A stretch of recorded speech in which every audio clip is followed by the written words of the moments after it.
Praise the Lord, hallelujah. सबको जय मसीह की। आज की सर्विस में आप सबों को स्वागत है। हालेलुया। आइए हम लोग गीतों गाकर प्रभु की महिमा करेंगे। प्रभु यीशु कहता है, मार्ग, सत्य और जीवन मैं ही हूँ। हालेलुया। तो हम लोग गाएंगे, तू ही तो है हक और तू ही रास्ता, तू ही जिंदगी है, तू ही जिंदगी। तू ही तो है हक और तू ही रास्ता, तू ही रास्ता। ओ तू ही तो है हक और तू ही रास्ता, तू ही जिंदगी है, जिंदगी है, जिंदगी है, जिंदगी है। ओ तू ही तो है हक और तू ही रास्ता, तू ही जिंदगी है, जिंदगी खुदावन खुदा, तू ही बंदगी है, बंदगी खुदावन खुदा। नाचते हुए झूमते हुए, क्योंकि यीशु हमारा हक है और यीशु हमारा रास्ता है, यीशु हमारा जिंदगी है।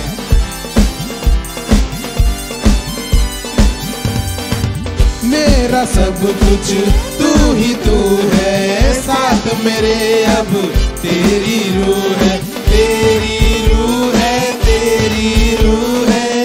तू है मालिक, तू है दाता, नूर है तू और तू खुशबू है, तू खुशबू है, तू खुशबू है। मुझसे हो चाहे सारी दुनिया खपा, दुनिया खपा। मुझसे हो चाहे सारी दुनिया खपा, तू ही जिंदगी है, जिंदगी है, तू जिंदगी है, जिंदगी है। ओ मुझसे हो चाहे सारी दुनिया खपा, तू ही जिंदगी है, जिंदगी खुदावन खुदा, तू ही बंदगी है, बंदगी खुदावन खुदा। घर जो बनाए तू ही बनाए, तू ना बनाए तो कौन बनाए। शहर बचाए तू ही बचाए, तू ना बचाए तो कौन बचाए।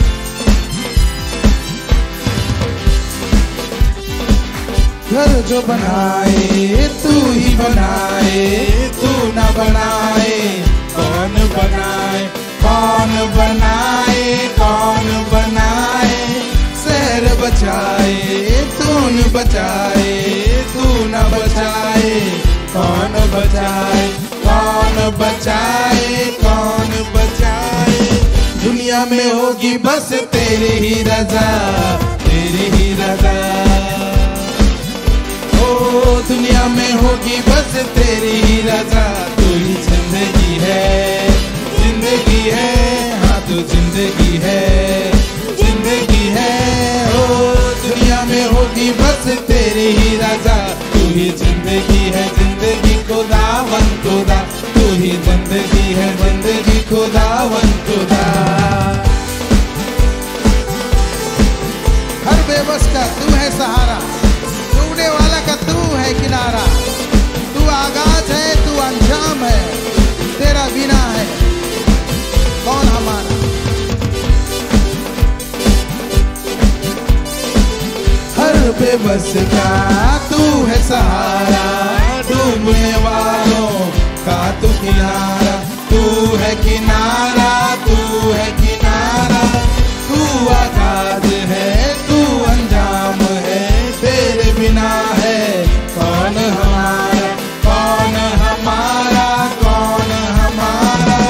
तूने ही बनाई है जमी आसमां, जमी आसमां। ओ तूने ही बनाई है जमी आसमां, तू ही जिंदगी है, जिंदगी है, हाँ तू जिंदगी है, जिंदगी है। हो तूने ही बनाई है जमी आसमां, तू ही जिंदगी है, जिंदगी खुदावन खुदा, तू ही बंदगी है, बंदगी खुदावन खुदा, तू ही बंदगी है, बंदगी खुदावन खुदा, तू ही बंदगी है, बंदगी खुदावन खुदा, तू ही जिंदगी है, जिंदगी खुदावन खुदा, तू ही बंदगी है, बंदगी खुदावन खुदा। हालेलुया। ताली बजाकर प्रभु की महिमा करेंगे। Praise the Lord. हम अपनी आंखों को बंद करेंगे। Praise the Lord. और उसकी ओर निहारेंगे। थैंक यू पिता परमेश्वर, हम आपको धन्यवाद देते हैं। सुंदर समय आपने दिया प्रभु, आपको बहुत बहुत धन्यवाद देते हैं। हम क्या चढ़ाए प्रभु जी, सब कुछ तो आपने दिया प्रभु जी। हम आपको धन्यवाद की भेंट चढ़ाते हैं, हम आपको महिमा देते हैं, हम आपके नाम को ऊंचा करते हैं। आपका नाम महान है।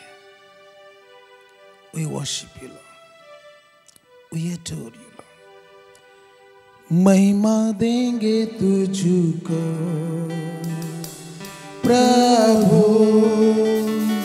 महिमा तुझको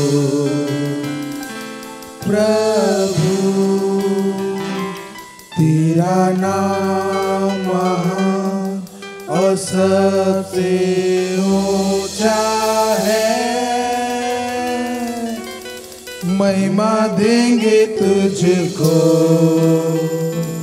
प्रभु, महिमा तुझको प्रभु, तेरा नाम महान और सबसे ऊंचा है। आदर देंगे तुझको प्रभु, आदर तुझको प्रभु, तेरा नाम महान और सबसे ऊंचा है। आदर देंगे तुझको प्रभु, आदर तुझको प्रभु, तेरा नाम महान और सबसे ऊंचा है। पावन कहते तुझको प्रभु, पावन तुझको प्रभु, तेरा नाम महान और सबसे ऊंचा है। पावन कहते तुझको प्रभु, पावन तुझको प्रभु, तेरा नाम महान और सबसे ऊंचा है। यीशु कहते तुझको प्रभु, यीशु तुझको प्रभु, तेरा नाम महान और सबसे ऊंचा है। यीशु कहते तुझको प्रभु, कहते तुझको प्रभु, तेरा नाम महान और सबसे ऊंचा है। तेरा नाम महान और सबसे ऊंचा है।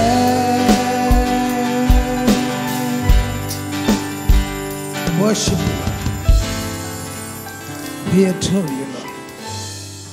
हम आपको महिमा देते हैं, महिमा आपको देते हैं।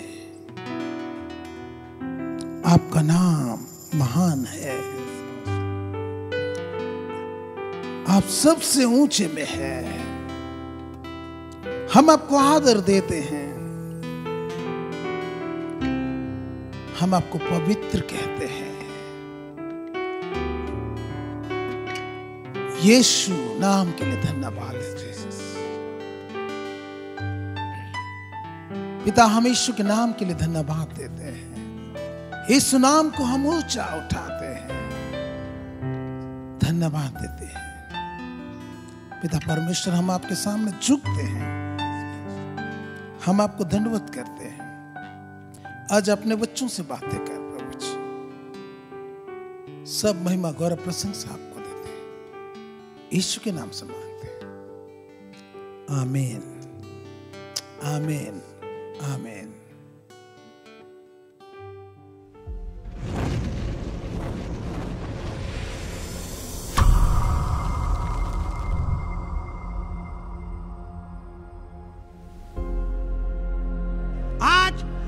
मसीह भाई लोगों के लिए ये प्रार्थना करता हूं। आप यदि परमेश्वर का लोग हैं, आप परमेश्वर को जानते हैं, परमेश्वर के साथ आप संगति जोड़े हैं, आज आपको नम्र होना पड़ेगा, आपको दीन होना पड़ेगा, आपको प्रार्थना करना पड़ेगा। आज मसीह लोगों के प्रार्थना के द्वारा ये महामारी दूर होगा और कोई उपाय नहीं है, और कोई उपाय नहीं है। केवल एकमात्र परमेश्वर ही है जिसकी ओर हमें ताकने की आवश्यकता है, जिसकी ओर हमें नजर उठाने की आवश्यकता है। इसलिए राजा दाऊद वो अपना वचन में कहते हैं, भजन संहिता उसका 121 उसका 1 वचन और 2 वचन, मैं अपनी आंखें पर्वतों की ओर उठाऊंगा, मुझे सहायता कहां से मिलेगी? सहायता तो मुझे यहोवा की ओर से मिलती है, जो आकाश और पृथ्वी का करता है।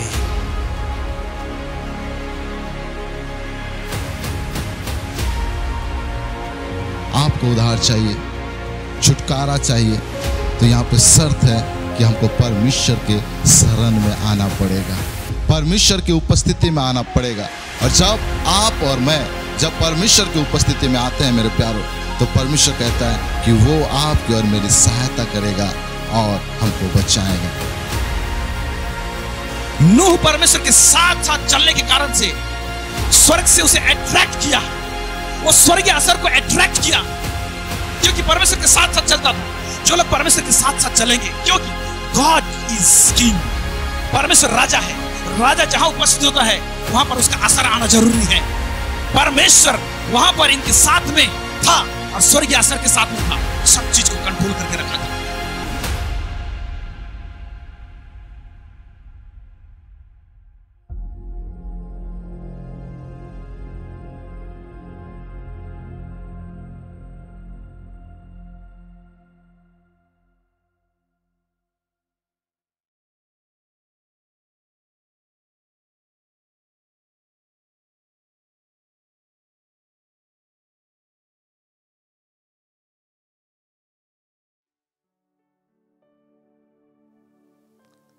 Praise the Lord. परमेश्वर की स्तुति हो आज के सुंदर समय के लिए। इस समय के लिए परमेश्वर का धन्यवाद देते हैं। फिर से परमेश्वर ने हमारे जीवन में एक बार मौका दिया कि हम उसके वचनों के साथ में संगति करें।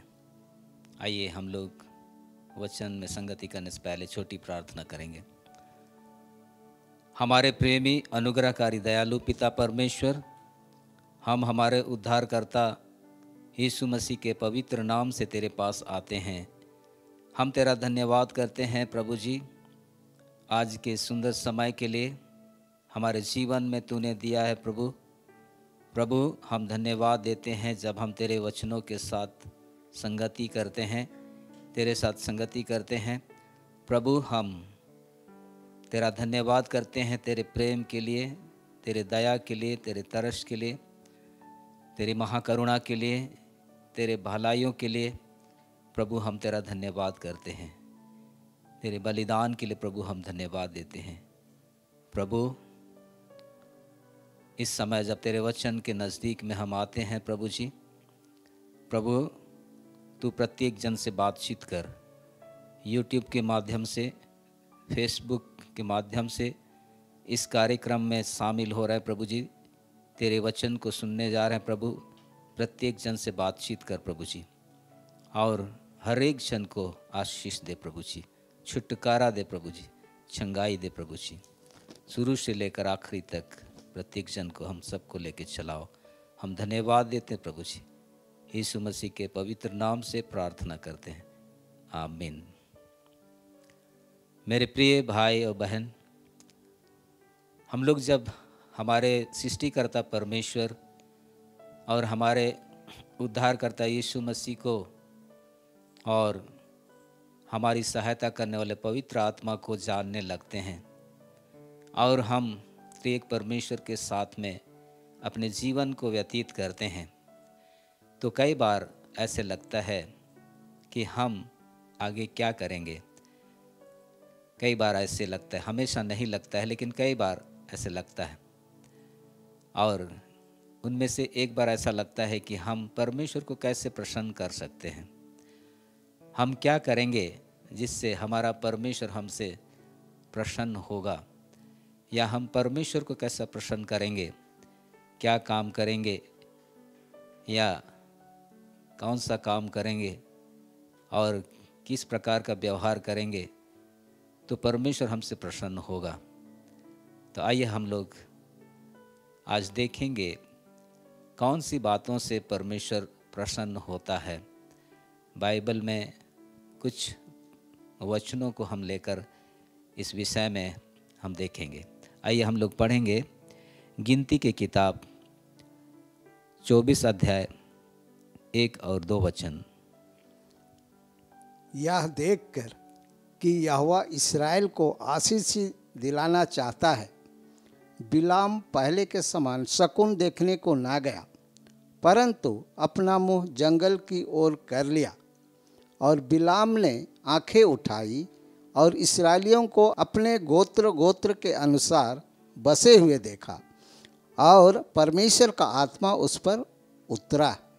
हाँ, यहाँ पर हम देखते हैं बिलाम नबी और बालाक राजा, इनके साथ में कुछ बातचीत हो रही है।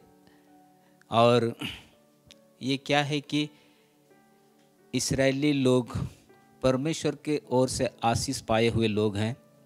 परमेश्वर ने इस प्रकार उनको आशीष किया है कि जहाँ पर वे लोग रहते हैं शित्तीम में, वहाँ के अगल बगल के जितने राजा लोग हैं वे लोग उनको देखकर, उनकी संख्या को देखकर डर जाते हैं।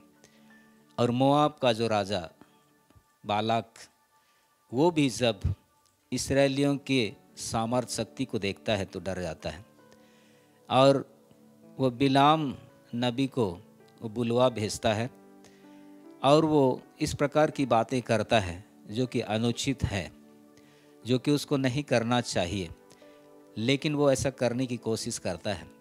अर्थात इस्राएलियों को परमेश्वर ने ऐसा आशीष दिया है तो वो डर जाता है और वो बिलाम को बुलवा कर कहता है कि इस्राएलियों को श्राप दो, ऐसा ना हो कि वे और अधिक बलवंत हो जाएं और हम लोग मारे जाएं।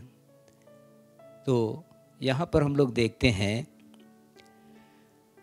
परमेश्वर इस्राएली को आशीष किया है, इस्राएल को आशीष किया है,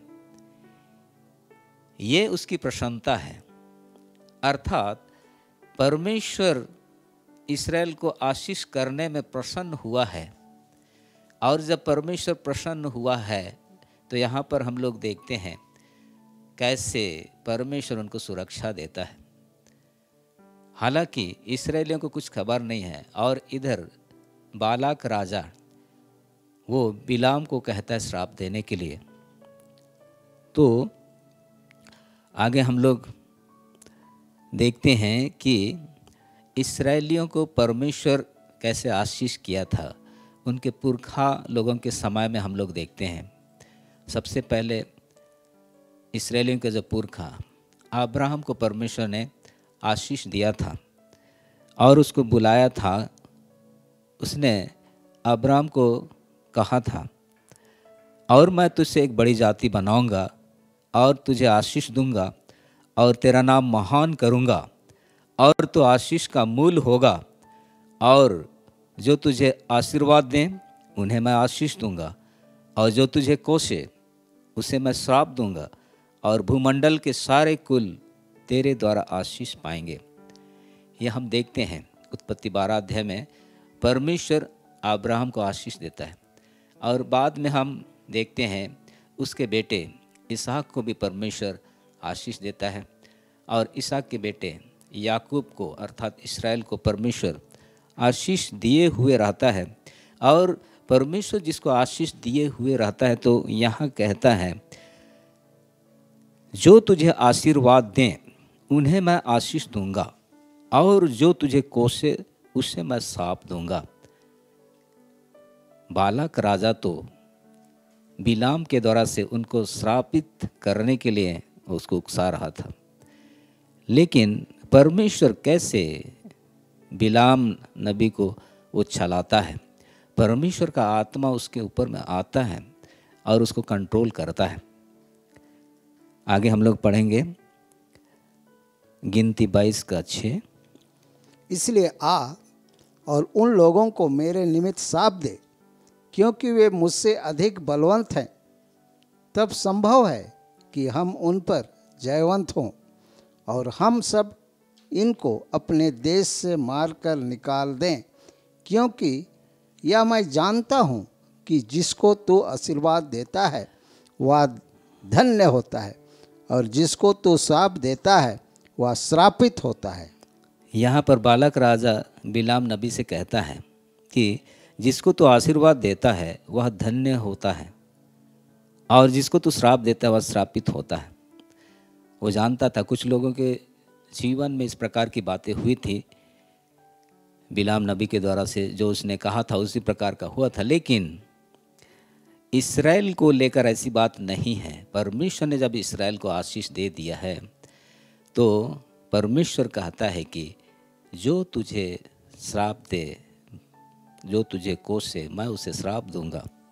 अर्थात परमेश्वर के चुने हुए लोग, परमेश्वर की जो निज प्रजा इस्राएल है, उसको कोई श्राप देना चाहेगा तो परमेश्वर उनके विरुद्ध में खड़ा होता है। तो परमेश्वर इस्राएल को आशीष दिया था, इससे वह इतना प्रसन्न था कि उसका कोई भी हानि नहीं कर सकता है। हालेलुया। आगे हम लोग पढ़ेंगे गिनती 22:12। परमेश्वर ने बिलाम से कहा, तू इनके संग मत जा, उन लोगों को साप मत दे, क्योंकि वे आशीष के भागी हो चुके हैं। परमेश्वर कह रहा है बिलाम नबी से, जब बालाक राजा ने अपने लोगों को बिलाम नबी के पास भेजा था कि वह आए और वो इस्राएलियों को श्राप दे, तब परमेश्वर बिलाम नबी को कहता है, क्या कहता है? तू इनके संग मत जा। शुरू में तो मना करता है, मत जा, उन लोगों को श्राप मत दे, क्योंकि वे आशीष के भागी हो चुके हैं। इस्राएली लोग आशीष के भागी हो चुके हैं, इसलिए वहाँ मत जा कहता है। और आगे पढ़ेंगे गिनती 22:20 को। परमेश्वर ने रात को बिलाम के पास आकर कहा, यदि वे पुरुष तुझे बुलाने आए हैं तो तू उठकर उनके संग जा, परंतु जो बात मैं तुझसे कहूँ उसी के अनुसार करना। पहली बार जब वो परमेश्वर उसको कहता है कि मत जा, उनके संग मत जा, जब वो नहीं जाता है, परमेश्वर की बात को मानता है और नहीं जाता है, तो बालाक राजा फिर से प्रतिष्ठित लोगों को भेजता है, और संख्या में ज़्यादा लोगों को भेजता है बिलाम नबी के पास, और ये कहला भेजता है कि उसको श्राप देने के लिए बुलवा लाओ और उनको बताओ कि मैं उसे प्रतिष्ठित करूँगा, उसको आदर करूँगा और उसको ऊंचा स्थान तक मैं पहुँचाऊँगा राजा होने के नाते, ऐसे कहता है। तब फिर परमेश्वर बिलाम के पास जाकर कहता है, यदि वे पुरुष तुझे बुलाने आए हैं तो तू उठकर उनके संग जा। अभी दूसरी बार में उनके संग जाने को कहता है, लेकिन क्या कहता है आगे, परंतु जो बात मैं तुझसे कहूँ उसी के अनुसार कहना। जाने के लिए तो कहता है, शुरू में तो जाने के लिए भी मना किया, दूसरी बार में जाने के लिए तो कहता है, लेकिन दूसरी बार में जो कहूँ उसी के अनुसार करना, ऐसा परमेश्वर बिलाम से कहता है। और वो जाता है, जाने के लिए अब कहा गया तो वो जाता है। आगे हम लोग देखेंगे क्या होता है। गिनती 22 का 28।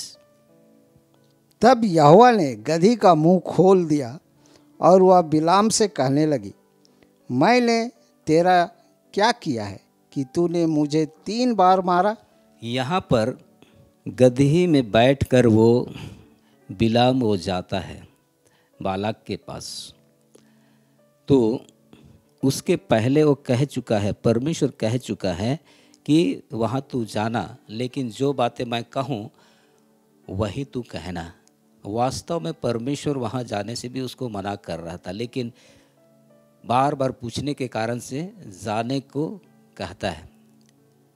और तब क्या होता है, वो अपने गदही में बैठकर वो जाता है और दाग की बारी के पास में जो उसका जो बारी का जो दीवार था, दोनों तरफ वो इतना सटासटी था कि वो वहाँ जब जाता है चढ़ के तो उसका पैर एक तरफ दीवार से सट जाता है और उसको लगता है।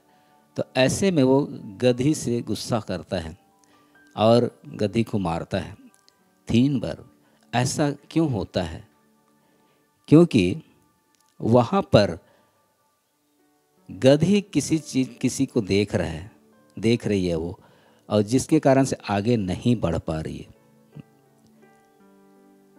यहाँ पर बिलाम जो है वो गदही को मारता है। तब गदही कहती है कि तूने मुझे क्यों मारा? मैंने ऐसा क्या किया जो तूने मुझको मारा? तब बिलाम ने गदही से कहा, तूने मुझसे नटखट की है। वास्तव में क्या हुआ वो बिलाम नहीं जान रहा है, लेकिन नटखट किया है ऐसे को। तब गदही ने बिलाम से कहा, क्या मैं तेरा वही गदही नहीं जिस पर तू जन्म से आज तक चढ़ता आया है? क्या मैं तुझसे ऐसा कभी करती थी? तब वह बोला नहीं। फिर आगे हम लोग देखते हैं क्या होता है। गिनती 22 का 31। तब यहोवा ने बिलाम की आंखें खोली और उसको यहोवा का दूत हाथ में नंगी तलवार लिए हुए मार्ग में खड़ा दिखाई पड़ा। तब वह झुक गया और मुंह के बल गिर के दंडवत की। हाँ, तब परमेश्वर क्या करता है, बिलाम और गदही में जब बातचीत हो रही है तब परमेश्वर यहोवा बिलाम की आंखों को खोल देता है और वो यहोवा का दूत हाथ में नंगी लिए हुए मार्ग में खड़ा दिखाई पड़ता है। तो जब दिखाई देता है तब वो झुक जाता है, मुंह के बल गिरता है। उसको पता चलता है कि किस कारण से गदही आगे नहीं बढ़ रही थी। और आगे पढ़ेंगे गिनती 22 का 35। यहोवा के दूत ने बिलाम से कहा, इन पुरुषों के संग तू चला जा, परंतु केवल वही बात कहना जो मैं तुझसे कहूँगा। हाँ, यहाँ पर देखिए यहोवा का दूत फिर कहता है कि इन पुरुषों के संग तू चला जा। जो लोग बिलाम को लेने के लिए आए थे, हाँ, उनके संग में तू चला जा कहता है, और केवल वही बात कहना वहाँ पर जो मैं तुझसे कहूँगा। आगे हम लोग देखेंगे गिनती 23 का 11-12। तब बालक ने बिलाम से कहा, तूने मुझसे क्या किया है? मैंने तुझे अपने शत्रुओं को श्राप देने को बुलवाया था, परंतु तूने उन्हें आशीष ही आशीष दी है। उसने कहा, जो बात यहोवा ने मुझे सिखलाई, क्या मुझे उसी को सावधानी से बोलना ना चाहिए? पहला वहाँ पर जब बालाक राजा के कहने पर उसने वहाँ जाकर श्राप देने के लिए बुलाया था, लेकिन परमेश्वर का आत्मा उसको ऐसा नियंत्रण करता है और परमेश्वर का जो दूत है वो भी वहाँ पर कहता है, तो उसकी बातों को सुनकर पहली बार तो वहाँ पर वो श्राप नहीं देकर आशीर्वाद ही देता है। और बालाक तब कहता है कि ये तूने क्या किया, मैंने तो तुझे शत्रुओं को श्राप देने के लिए बुलाया था और तूने आशीष दी। और बिलाम तो वही कर रहा है जो परमेश्वर का आत्मा उसको चला रहा है। परमेश्वर अपने नबी को नियंत्रण में रखता है। कैसे परमेश्वर जिससे प्रसन्न है उसको सुरक्षा देने के लिए एक नबी को भी कैसे अपने नियंत्रण में रखता है। यह है परमेश्वर की प्रसन्नता। वो परमेश्वर जिसको आशीष किया है उसको सुरक्षा भी देता है और दूसरे लोग उसको जानने भी नहीं पाते हैं कि किस प्रकार परमेश्वर अपने लोगों को सुरक्षा देता है। ये क्या ही अच्छी बात है कि परमेश्वर जिसको आशीष दे दिया है उसको सुरक्षा भी देता है। भले ही दुश्मन लोग उसके विरुद्ध हो जाएं, श्राप देने लगें, फिर भी परमेश्वर उनके श्राप को भी आशीष में बदल देता है। हालेलुया। गिनती 23 का 18-19 को देखेंगे। तब बिलाम ने अपनी गुड़ बात आरंभ की और कहने लगा, हे बालक, मन लगाकर सुन। हे सिपोर के पुत्र, मेरी बात पर कान लगा। ईश्वर मनुष्य नहीं कि झूठ बोले, और न वह आदमी है कि अपनी इच्छा बदले। क्या जो कुछ उसने कहा उसे ना करे? क्या वह वचन देकर उसे पूरा ना करे? यहाँ हम देखते हैं परमेश्वर का आत्मा का अगुवाई में बिलाम क्या कहता है।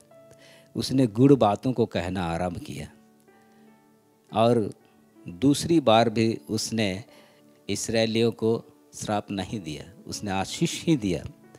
और कहता है कि ईश्वर मनुष्य नहीं कि झूठ बोले, और न वह आदमी है कि अपनी इच्छा बदले। यह है गुड़ बात। परमेश्वर का ये गुड़ बात है।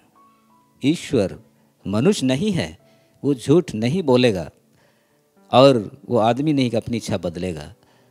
परमेश्वर की इच्छा, परमेश्वर की प्रसन्नता इसमें है। ये है कि उसने इस्राएल को आशीष किया है और उसको कोई श्राप देने से भी कोई फर्क नहीं पड़ता। हालेलुया। फिर आगे देखेंगे गिनती 23 का 25-26। तब बालक ने बिलाम से कहा, उनको ना तो श्राप देना और ना आशीष देना। बिलाम ने बालक से कहा, क्या मैंने तुझसे नहीं कहा कि जो कुछ यहोवा तुझसे कहेगा वही मुझे करना पड़ेगा?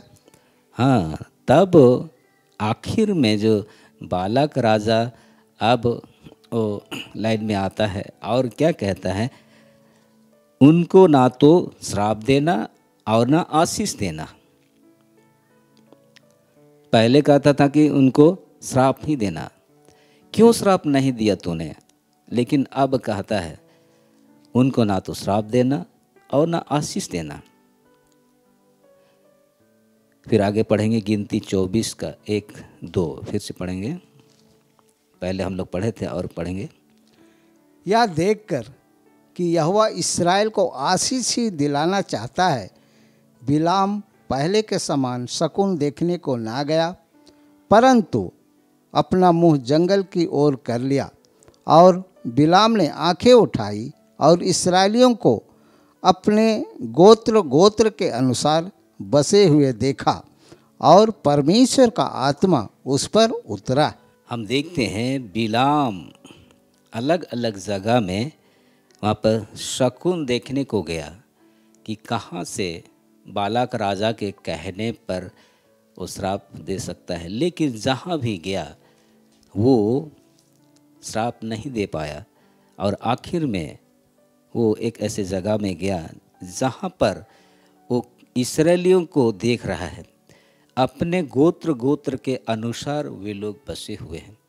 ये व्यवस्थित रूप से परमेश्वर उनको वहाँ बसा दिया है और तब परमेश्वर का आत्मा उस पर उतरता है। जब परमेश्वर का आत्मा उतरता है तो वो कैसे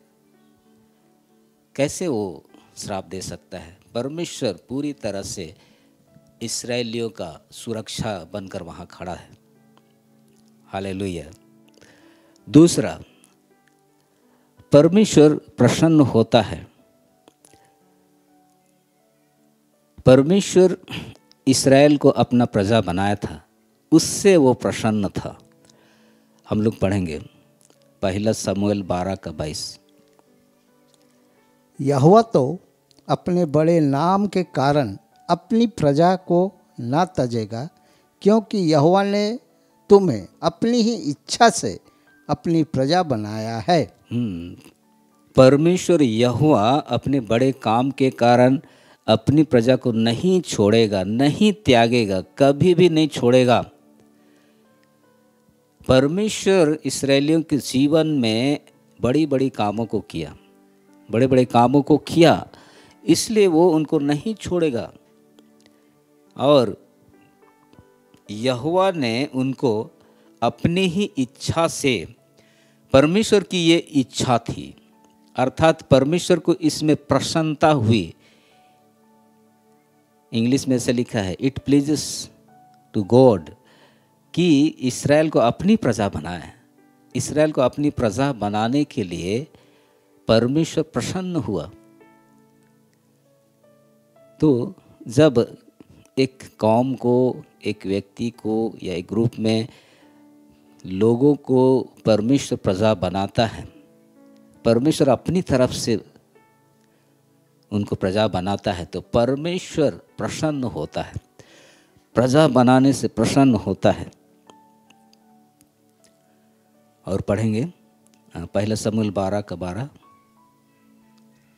और जब तुमने देखा कि अम्मोनियों का राजा नहास हम पर चढ़ाई करता है, तब यद्यपि तुम्हारा परमेश्वर यहोवा तुम्हारा राजा था, तो भी तुमने मुझसे कहा, नहीं, हम पर एक राजा राज करेगा। हाँ, यहाँ पर देखिए, परमेश्वर ही इस्राएलियों का राजा था।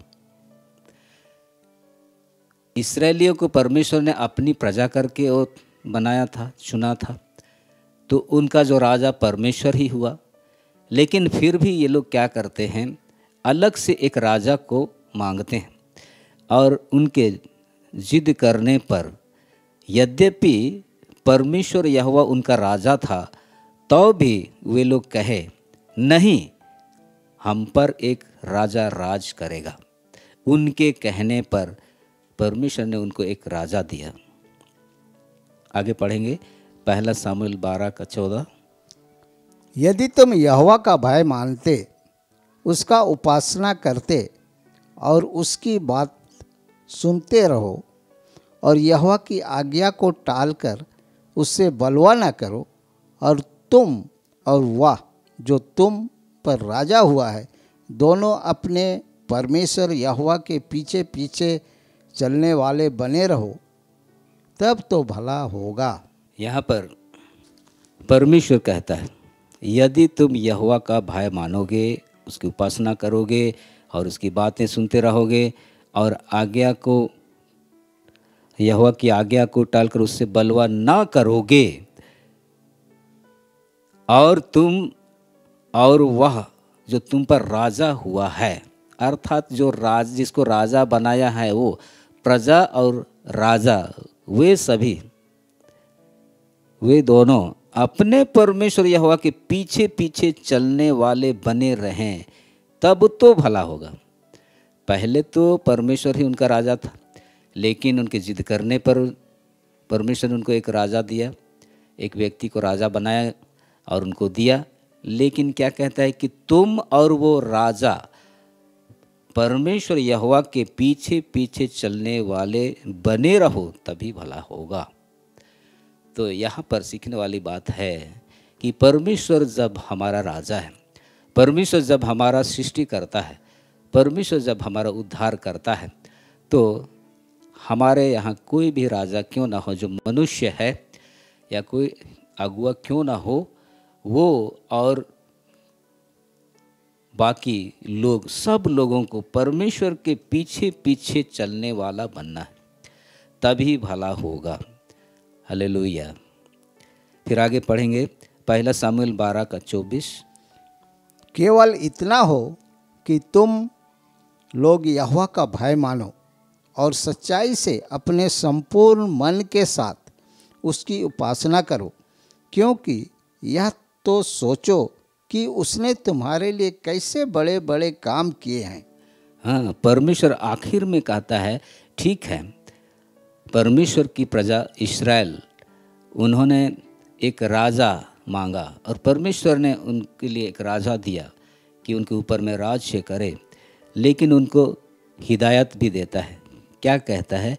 केवल इतना हो कि तुम लोग यहोवा का भय मानो और सच्चाई से अपने संपूर्ण मन के साथ उसकी उपासना करना, क्योंकि यह तो सोचो कि उसने तुम्हारे लिए कैसे बड़े बड़े काम किए हैं। परमेश्वर ने उनके साथ में ऐसे आश्चर्य कर्म, बड़े बड़े काम किए थे, तो उसको उन सब को याद करना है। ये उनके लिए एक ड्यूटी दिया गया कि सच्चाई से अपने संपूर्ण मन के साथ उसी परमेश्वर की उपासना करना, उसी परमेश्वर को और दूसरे को नहीं। तो ये इस्राएलियों को परमेश्वर प्रजा के रूप में चुना था और उसके लिए परमेश्वर प्रसन्न था। इस्राएल उसकी प्रजा थी और उसके लिए वो प्रसन्न था। हम लोग इन दिनों में रहते हैं, नए नियम के समय में, तो हमारे लिए क्या है? हम लोग पढ़ेंगे पहला पत्रस 2:9। पर तुम एक चुना हुआ वंश और राजपदधारी, याजकों का समाज और पवित्र लोग और परमेश्वर की निज प्रजा हो, इसलिए कि जिसने तुम्हें अंधकार में से अपनी अद्भुत ज्योति में बुलाया है, उसके गुण प्रकट करो। हाँ, यहाँ पर देखिए, परमेश्वर इस्राएल को अपनी प्रजा करके चुना और उनके लिए राजा दिया, तो उनको हिदायत देता है कि सच्चाई से अपने संपूर्ण मन के साथ उसकी उपासना करना। इस समय में हम जब यीशु मसीह पर विश्वास करते हैं, मसीह पर विश्वास करने के द्वारा से हम क्या है? एक चुना हुआ वंश और राजपदधारी, याजकों का समाज और पवित्र लोग और परमेश्वर की निज प्रजा हैं। इसलिए कि जिसने हमें अंधकार में से अपनी अद्भुत ज्योति में बुलाया है, उसके गुण को हमें प्रकट करना है। यहाँ पर भी लिखता है, तुम परमेश्वर की निज प्रजा हो। जो मसीह पर विश्वास करते हैं उनको कहता है तुम परमेश्वर की निज प्रजा हो, ना केवल इस्राएली लोग जो कि शारीरिक रूप से परमेश्वर के निज प्रजा थे, लेकिन जो मसीह पर विश्वास करते हैं उनको भी प्रभु कहता है कि तुम परमेश्वर की निज प्रजा हो। और जब निज प्रजा हैं तो परमेश्वर जिस प्रकार इस्राएलियों से प्रसन्न था, उनको अपना प्रजा बनाकर, ऐसे ही जिस किसी को भी अपना प्रजा बनाता है अभी भी परमेश्वर उससे प्रसन्न होता है। हालेलुया। लेकिन यहाँ पर हमें क्या करने की आवश्यकता है? यहाँ पर कहता है कि तुम्हें अंधकार में से अपनी अद्भुत ज्योति में बुलाया है ताकि उसके गुण प्रकट करो। उसके गुणों को प्रकट करने के लिए हमें बुलाया है, तो उसके गुणों को हमें प्रकट करना है। उसके गुण हैं फिलिपियों 4:8 में हम देखते हैं, सत्य बातें, आदरणीय बातें, उचित बातें, पवित्र बातें, सुहावनी बातें, मनभावनी बातें, अर्थात सद्गुण और प्रशंसा की बातें। इन बातों पर हमको ध्यान देना है, इन्हीं बातों को हमको बोलना है। अपने विश्वास पर सद्गुण सद्गुण पर समझ, समझ पर संयम, संयम पर धीरज, धीरज पर भक्ति, भक्ति पर भाईचारे की प्रीति और भाईचारे की प्रीति पर प्रेम को बढ़ाते जाने के लिए कहता है। इन्हीं गुणों को हम लोग को प्रकट करना है। इस्राएलियों को कहा था कि उसी परमेश्वर की उपासना करना, और हमें जब अंधकार में से ज्योति में लेकर आया है तो परमेश्वर के गुण को जब प्रकट करते हैं तो यही है, आखिर में हम प्रेम में बढ़ते जाना है। हालेलुया। अगला है परमेश्वर जो प्रसन्न होता है। परमेश्वर हम देखते हैं सुलेमान की प्रार्थना से प्रसन्न हुआ। हम लोग पढ़ेंगे पहला राजा 3:9 और 10। तू अपने दास को अपनी प्रजा का न्याय करने के लिए समझने की ऐसी शक्ति दे कि मैं भले बुरे को परख सकूं, क्योंकि कौन ऐसा है कि तेरी इतनी बड़ी प्रजा का न्याय कर सके। हाँ, यहाँ पर सुलेमान ने वरदान मांगा है ना। यहाँ पर हम देखते हैं सुलेमान प्रार्थना करता है, प्रार्थना करता है, परमेश्वर से मांगता है। क्या मांगता है? देखिए, परमेश्वर से प्रार्थना में मांगता है और उस क्या चीज़ को मांगता है तो परमेश्वर उससे प्रसन्न हो जाता है। क्या मांगता है वो? समझने की ऐसी शक्ति दे कि मैं भले बुरे का परख कर सकूं, भले बुरे का परख मैं कर सकूं, क्या भला है क्या बुरा है उसको मैं परखने सकूं। कहता है कि वो जब सुलेमान राजा हो गया तो इतनी बड़ी प्रजा का न्याय कौन कर सकेगा, इतनी बड़ी परमेश्वर की प्रजा का न्याय कौन करने पाएगा। इसलिए उसके लिए क्या चाहिए? समझ चाहिए। न्याय करने के लिए समझ, समझ की ऐसी शक्ति ताकि भला और बुरा में क्या फ़र्क है और कौन सा भला है कौन सा बुरा है उसको जानने का जो समझ है वो मुझको दे, ताकि मैं अपने लोगों का ठीक ठीक न्याय कर सकूं। तो इस बात से प्रभु प्रसन्न हुआ। कहता है प्रभु ऐसी बात को ऐसी प्रार्थना में मांग किया जिससे परमेश्वर, प्रभु परमेश्वर सुलेमान ने जो वरदान मांगा है उससे प्रसन्न हो गया। हम लोग भी प्रार्थना करते हैं, क्या हमारी प्रार्थना सुनकर परमेश्वर प्रसन्न होता है? हमको जांचने की आवश्यकता है, अपने आप को जांचने की आवश्यकता है। हम जान सकते हैं कि हम क्या प्रार्थना किए हैं, क्या वो परमेश्वर की इच्छा के अनुसार है, या जो परमेश्वर जो योजना को बनाया है उस योजना को पूरा करने के लिए हम प्रार्थना कर रहे हैं। तो देखिए यहाँ पर सुलेमान ने जो प्रार्थना किया था वो अपनी प्रजा को संभालने के लिए, उनको चलाने के लिए समझ की शक्ति। हमें भी ऐसे प्रार्थना करने की आवश्यकता है जिससे परमेश्वर प्रसन्न होकर निश्चय ही वो ऐसा आशीष हमको देगा। हम जिस बात की मांग करते हैं बल्कि वो प्रसन्नता से हमको देगा, वो प्रसन्न होकर देगा। यहाँ लिखता है कि सुलेमान ने ऐसा वरदान मांगा कि वो उससे प्रसन्न हुआ, परमेश्वर प्रसन्न हुआ।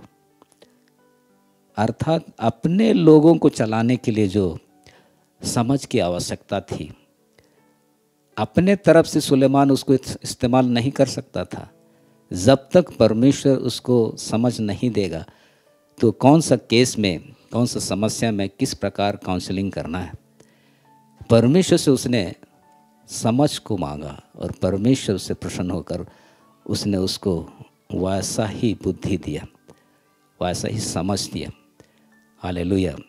हमको भी इस प्रकार की प्रार्थना करने की आवश्यकता है कि परमेश्वर के जो लोग हैं वे लोग नाश नहीं हों और उनका सच्चा सच्चा न्याय हो। और वे लोग बुराई की ओर ना जाएं, परंतु परमेश्वर के मार्ग में ही चले। तो इस प्रकार के काउंसलिंग करने के लिए हमें भी परमेश्वर से उस समझ की शक्ति की आवश्यकता है। हालेलुया। आगे हम देखते हैं कि परमेश्वर किन बातों से प्रसन्न होता है। परमेश्वर को प्रसन्नता हुई उसके एकलौते बेटे को कुचला जाए। परमेश्वर को यही भाया कि उसका एकलौता बेटा कुचला जाए। हम लोग पढ़ेंगे यशायाह 53 का 10 को। तो भी यहोवा को यही भाया कि उससे कुचले, उसी ने उसको रोगी कर दिया। जब वह अपना प्राण दोष बलि करे, तब वह अपना वंश देखने पाएगा, वह बहुत दिन जीवित रहेगा। उसके हाथ से यहोवा की इच्छा पूरी हो जाएगी। परमेश्वर को इस बात में प्रसन्नता हुई।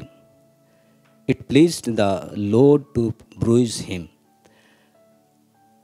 परमेश्वर को प्रसन्नता हुई कि यीशु मसीह कुचला जाए। क्यों? क्योंकि परमेश्वर को पूरे जगत के लोगों का उद्धार करना था और अपने एकलौते बेटे यीशु को कुचलने के द्वारा से उसको कुचला जाना है, तभी संसार के प्रत्येक व्यक्ति का उद्धार का काम पूरा होगा।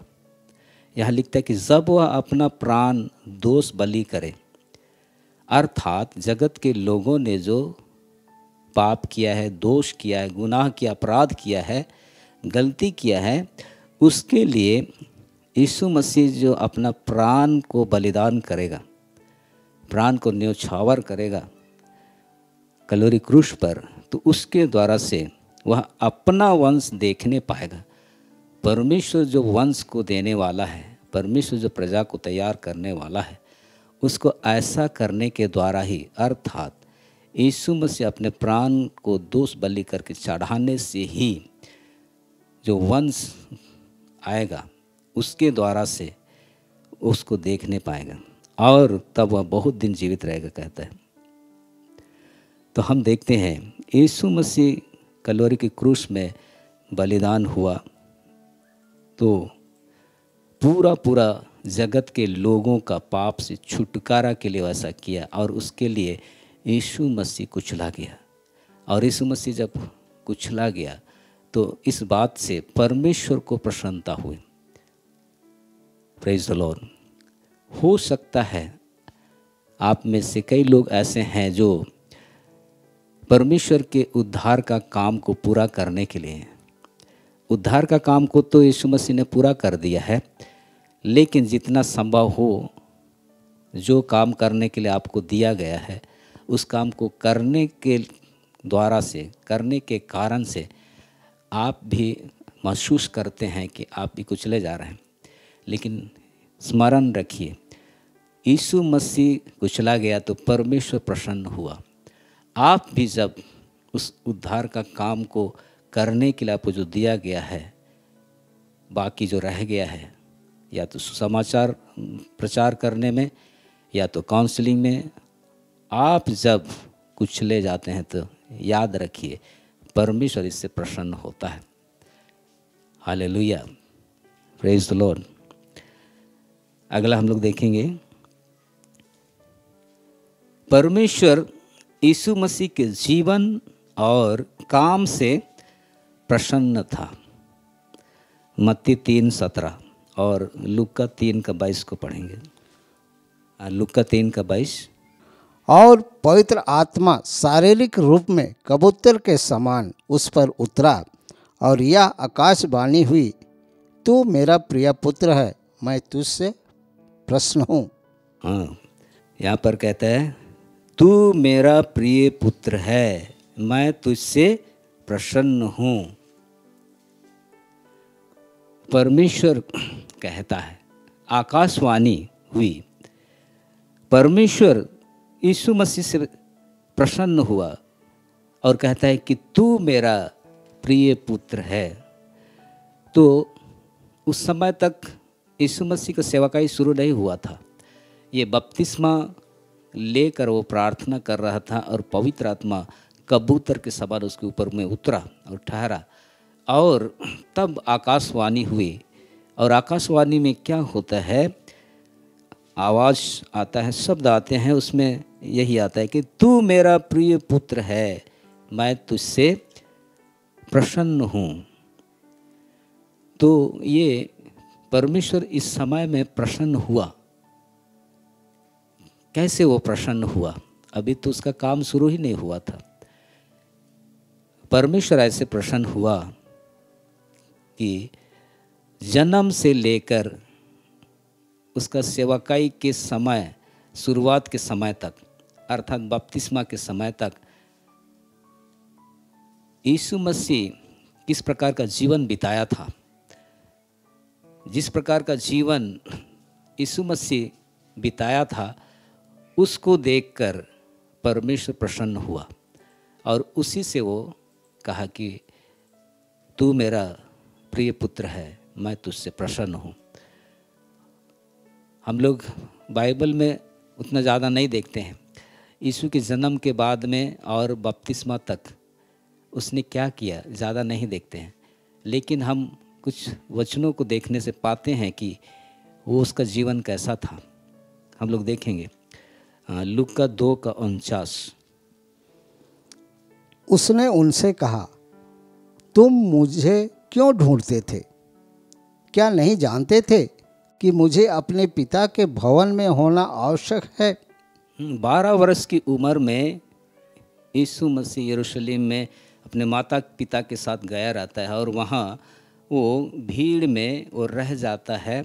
भीड़ में वो लोग सोचते हैं उसके माता पिता की वो अपने सगे संबंधियों के साथ में किसी के साथ में होगा, लेकिन जब वो लोग पहुँचते हैं तो उसको नहीं पाते हैं, वापस आके उनके साथ में नहीं पाते हैं।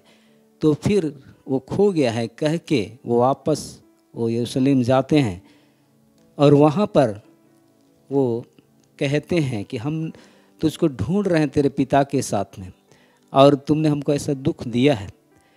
तब यीशु क्या कहता है, तुम मुझे क्यों ढूंढते हो? क्यों ढूंढते थे? क्या नहीं जानते थे कि मुझे पिता के भवन में होना आवश्यक है? ये सबूत है, ये जो बात यीशु मसीह ने कहा, ये सबूत है कि वो हमेशा पिता के भवन में रहता था। पिता के भवन में रहने का अर्थ है कि पिता के साथ में ही, अर्थात परमेश्वर पिता के साथ में वो समय बिताता था। यहाँ पर वो कहता है कि तुम नहीं जानते थे क्या कि मुझे अपने पिता के भवन में होना आवश्यक है? ये तो यरूशलेम में गया था बोल के वहाँ पर पता चला, उनको पता चला कि वो यरूशलेम मंदिर में वहाँ पर जो ज्ञानी लोग थे उनसे बातचीत कर रहा था, उनसे सवाल कर रहा था। लेकिन ना केवल वहाँ पर वो उनसे बातचीत कर रहा था या सवाल कर रहा था, लेकिन वो अपने घर पर भी परमेश्वर पिता के साथ में वो संगति करता था। इसलिए वो कहता है कि मुझे अपने पिता के भवन में होना आवश्यक है। ये बात तुम लोग नहीं जानते हो क्या? कह के कहता है। और यीशु मसीह कैसा वो जन्म से लेकर सेवकाई करने के समय तक कैसे वो रहा, हम लोग देखेंगे लूका 2:51 और 52 को। तब वह उनके साथ गया और नासरत में आया और उनके वश में रहा, और उसकी माता ने ये सब बातें अपने मन में रखी, और यीशु बुद्धि और डील डौल में और परमेश्वर और मनुष्यों के अनुग्रह में बढ़ता गया। हाँ, देखिए यहाँ पर हम देखते हैं वह उनके साथ गया। मुझे परमेश्वर के भवन में होना आवश्यक है कहा, लेकिन जिस समय में यरूशलेम में परमेश्वर के भवन में उसको होना था वो था। और बाद में हम देखते हैं कि उनके साथ गया, 12 वर्ष की उम्र में था और उनके साथ में वापस गया, नासरत में आया और उनके वश में रहा, अपने माता पिता के अधीन में रहा, हर प्रकार से अपने माता पिता के अधीन में था। ये यीशु मसीह के साथ में ऐसा था। और यहाँ हम देखते हैं यीशु बुद्धि और डील डाउल में बढ़ता गया और परमेश्वर और मनुष्यों के अनुग्रह में बढ़ता गया। परमेश्वर उसके साथ था, अर्थात वो परमेश्वर के साथ में जीवन बिताता था, परमेश्वर का अनुग्रह उसके साथ में था, मतलब वो परमेश्वर के साथ जीवन बिताता था और मनुष्यों का अनुग्रह उसके ऊपर में था। मनुष्यों का अनुग्रह मतलब मनुष्य लोग उसके पक्ष में थे, कोई भी उसका विरोधी नहीं थे। इस प्रकार का उसका आचरण था, इस प्रकार का व्यवहार था कि कोई भी मनुष्य उस पर दोष नहीं लगा सकता कि हाँ ये लड़का अच्छा है। इस प्रकार अर्थात मनुष्य लोग उसके पक्ष में ही बोलते थे, उसके पक्ष में थे। तो इस प्रकार हम देखते हैं कि यीशु मसीह जन्म से लेकर जिस समय तक वो मिनिस्ट्री शुरू नहीं किया उस समय तक अपने माता पिता के अधीन में था और परमेश्वर के अनुग्रह में और मनुष्यों के अनुग्रह में वो बढ़ता गया। ये उसमें थी। इसीलिए परमेश्वर ने उसको कहा कि तू मेरा प्रिय पुत्र है, मैं तुझसे प्रसन्न हूँ। बाकी काम तो उसने बाद में किया और उसके लिए परमेश्वर ने उसको अति महान किया। Hallelujah, praise the Lord. फिर आगे हम लोग देखेंगे कि परमेश्वर कौन सी बातों से प्रसन्न होता है। प्रचार के द्वारा विश्वास करने वालों को उद्धार मिलता है तो परमेश्वर प्रसन्न होता है। जब प्रचार होता है, सुसमाचार का प्रचार होता है और लोग उद्धार पाते हैं, प्रचार के द्वारा लोग उद्धार पाते हैं, तब परमेश्वर प्रसन्न होता है। हम लोग पढ़ेंगे 1 कुरिन्थियों 1:21। क्योंकि जब परमेश्वर के ज्ञान के अनुसार संसार ने ज्ञान से परमेश्वर को ना जाना, तो परमेश्वर को यह अच्छा लगा कि इस प्रचार की मूर्खता के द्वारा विश्वास करने वालों को उद्धार दे। यहाँ देखिए, परमेश्वर के ज्ञान के अनुसार संसार ने ज्ञान से परमेश्वर को ना जाना, अर्थात संसार के लोग ज्ञान से परमेश्वर को जानने की कोशिश किए।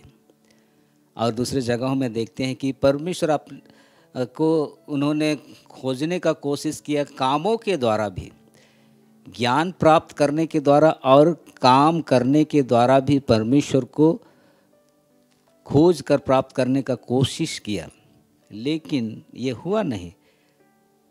तो परमेश्वर को यह अच्छा लगा कि इस प्रचार की मूर्खता के द्वारा विश्वास करने वालों को उद्धार दे। तो परमेश्वर ने ही ये ठहरा दिया कि क्रूस की कथा का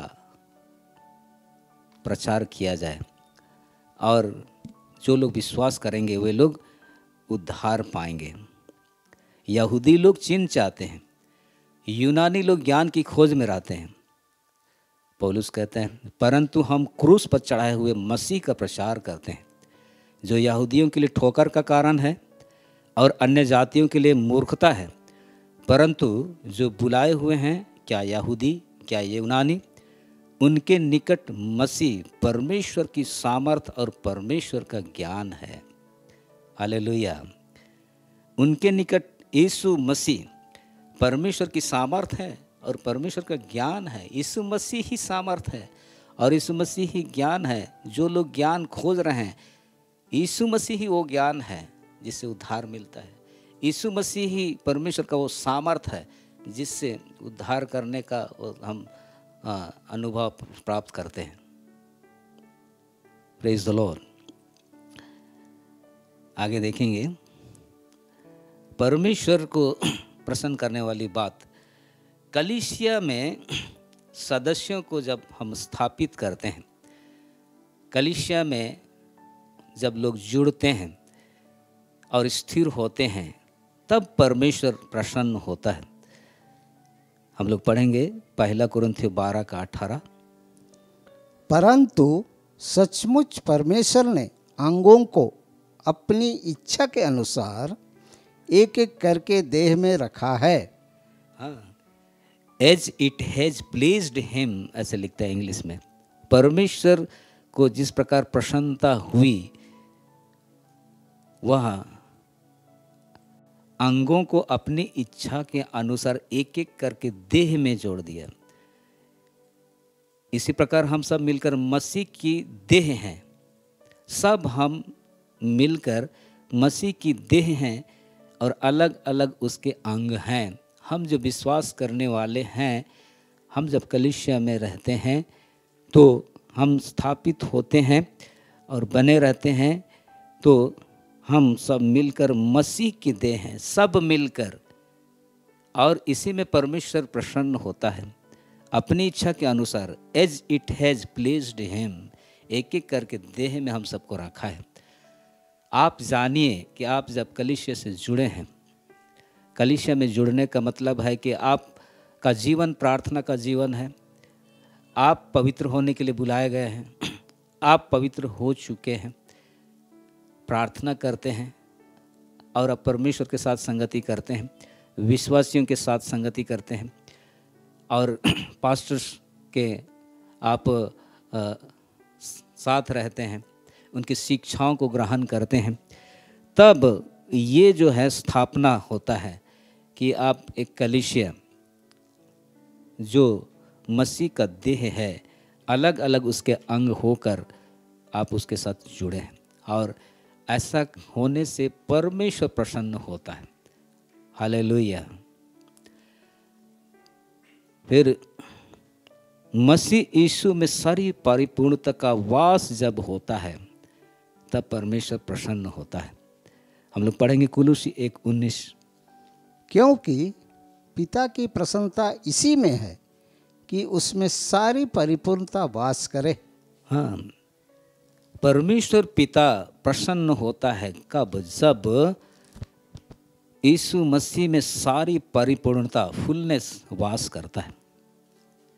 उसके क्रूस पर बहे हुए लहू के द्वारा मेल मिलाप करके सब वस्तुओं का उसी के साथ मेल मिलाप हो जाना है, चाहे पृथ्वी पर की हो चाहे स्वर्ग पर की। जब ऐसा होगा, क्रूस पर यीशु के लहू, बहे हुए लहू के द्वारा मेल मिलाप जब होता है और सब वस्तुओं का उसी के साथ मेल हो जाता है, चाहे पृथ्वी की हो चाहे स्वर्ग की, तो ये है परिपूर्णता। और जब ऐसा होता है तब परमेश्वर प्रसन्न होता है। Praise the Lord. फिर अगला है, परमेश्वर हनोक के जीवन और विश्वास से प्रसन्न था। हम लोग पढ़ेंगे इब्रानियों 11:5। विश्वास ही से हनोक उठा लिया गया कि मृत्यु को ना देखे, और उसका पता नहीं मिला क्योंकि परमेश्वर ने उसे उठा लिया था। और उसके उठाए जाने से पहले उसकी यह गवाही दी गई थी कि उसने परमेश्वर को प्रसन्न किया है। हनोक को उठाए जाने से पहले गवाही दी गई, गवाही दी गई, दूसरे लोग गवाही दिए हैं कि उसने परमेश्वर को प्रसन्न किया है।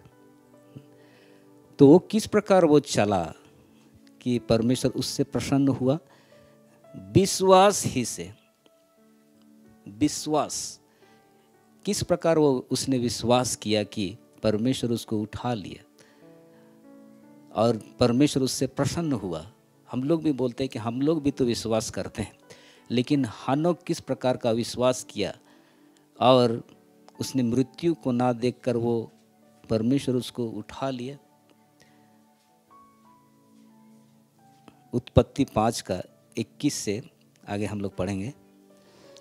जब हनोक 65 वर्ष का हुआ तब उससे मतूशेला का जन्म हुआ।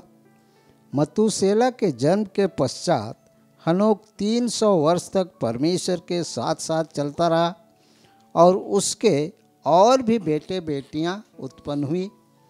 इस प्रकार हनोक की कुल आयु 365 वर्ष की हुई। हनोक परमेश्वर के साथ साथ चलता था, फिर वह लोप हो गया क्योंकि परमेश्वर ने उसे उठा लिया। परमेश्वर के साथ साथ चलता था।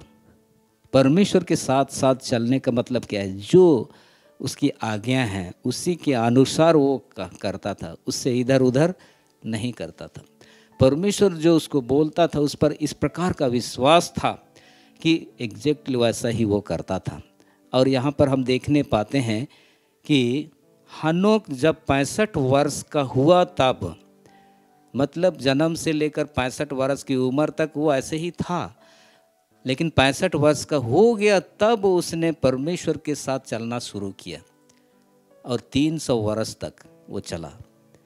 इसका मतलब है कि अभी अगर आप 65 वर्ष के हैं तो बाकी जीवन आप परमेश्वर के साथ चल सकते हैं। मैं अगर 55 साल का हूँ तो बाकी जीवन जिस प्रकार हनोक चला, आगे का जीवन मैं भी चल सकता हूँ। ये हम लोगों के ऊपर में है, स्वतंत्र इच्छा दिया है। तो हनोक कैसे चला, हम लोग को जानने खोजने की आवश्यकता है। वो परमेश्वर के साथ साथ ही चला और वो गवाही दी गई कि विश्वास ऐसा था उसका कि परमेश्वर उससे प्रसन्न हो गया और तब उसको उठा लिया। तो परमेश्वर उससे प्रसन्न हुआ, उसका विश्वास इस प्रकार का था। हमको भी इस प्रकार का विश्वास में जीने की आवश्यकता है। Praise the Lord. आगे हम लोग देखेंगे परमेश्वर को जो प्रसन्न करती हैं वो बातें। स्तुति रूपी बलिदान परमेश्वर को प्रसन्न करती हैं। हम पढ़ेंगे इब्रानियों 13 का 15 और 16। हम उसके द्वारा स्तुति रूपी बलिदान अर्थात उन होठों का फल जो उसके नाम का अंगीकार करते हैं परमेश्वर को सर्वदा चढ़ाया करें। भलाई करना और उदारता दिखाना ना भूलो, क्योंकि परमेश्वर ऐसे बलिदानों से प्रसन्न होता है। हाँ, यहाँ हम देखते हैं यीशु मसीह के द्वारा स्तुति रूपी बलिदान अर्थात उन होठों का फल जो उसके नाम का अंगीकार करते हैं। हमारे होठों का फल जिसमें यीशु मसीह का नाम आता है, परमेश्वर को जब हम सर्वदा चढ़ाते हैं, स्तुति रूपी बलिदान जिसमें यीशु नाम आता है, तो वो उससे परमेश्वर प्रसन्न होता है। और आगे लिखा है भलाई करना और उदारता दिखाना हमको नहीं भूलना है। भलाई करना अर्थात जिसका भला हम कर सकते हैं, किसी भी प्रकार से हम भला कर सकते हैं, सहायता कर सकते हैं, जिसमें उसका भला होगा, हम उसको जब उसका भला करते हैं। और उदारता बोलने से देने वाली बात, अपने हृदय को खोलकर उसके साथ में कम्युनियन करना, उसके साथ में मेल मिलाप करना। अगर वो दुखित है, अगर वो कमी घटी में है, तो उसको जब हम उदारता दिखाते हैं तो परमेश्वर ऐसे बलिदानों से प्रसन्न होता है। Praise the Lord, hallelujah. हाँ मेरे प्रिय भाई और बहन, परमेश्वर को हम प्रसन्न कर सकते हैं। और आज कुछ हम लोगों ने देखा कि किन बातों से परमेश्वर प्रसन्न होता है। हम लोग इन बातों को जब अपने जीवन में लागू करते हैं तो निश्चय परमेश्वर हमसे प्रसन्न होगा।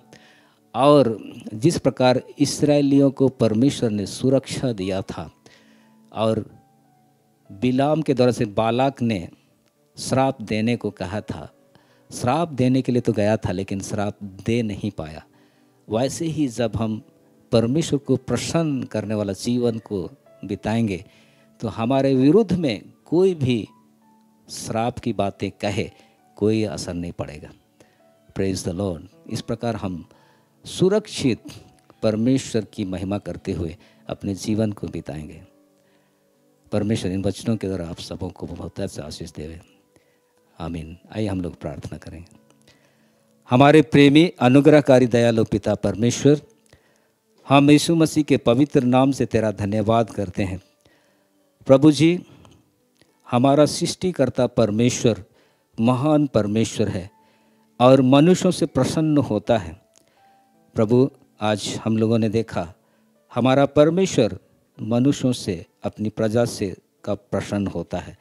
प्रभु परमेश्वर, जितने भी लोग आज वचन को सुने हैं प्रभु जी, इस समय में सुन रहे हैं प्रभु जी, प्रभु उनके जीवन में तेरा बड़ा अनुग्रह होने पाए प्रभु जी।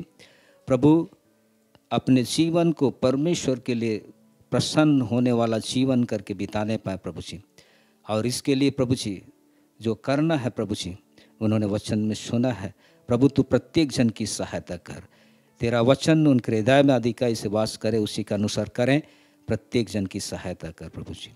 हम धन्यवाद देते हैं प्रभु जी, तूने आशीष किया है, प्रत्येक जन से बातचीत किया है, कर रहा है प्रभु। हम धन्यवाद देते हैं। यीशु मसीह के पवित्र नाम से प्रार्थना करते हैं, आमीन।